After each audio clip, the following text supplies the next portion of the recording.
Welcome to the Bluebeam Revu tutorial by Brighter Graphics. In this video, we will see how to use the different line tools and markups in Revu 21. Let's see how you can do so.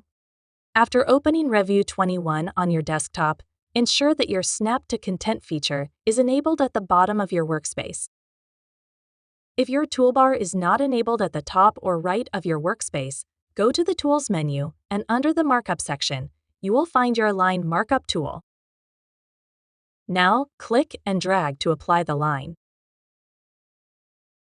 Hold the Shift key while applying a line, and it will become parallel to the 45-degree plane or axis of coordinates.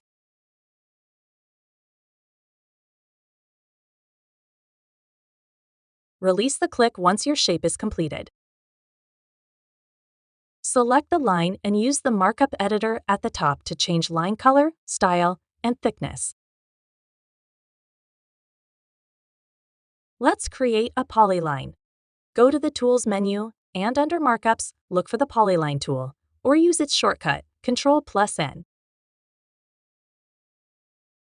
Click to mark individual anchor points to apply a polyline. Mark anchor points to direct the dimensions.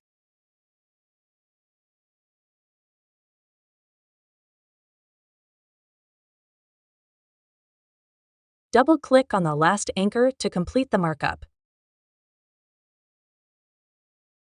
A polyline is just like a polygon, except you can create it with open boundaries, unlike a polygon markup.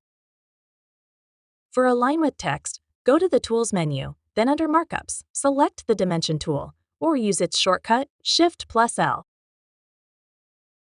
Now, click and drag to apply a dimension just like a simple line markup.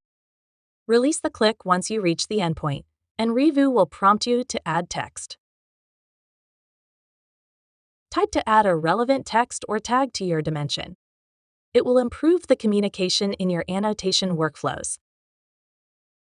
Use the Markup editor at the top to change the appearance of text and dimension markup to match your preferences. This is it for today. For more Bluebeam tips and tricks, stay connected with Brighter Graphics.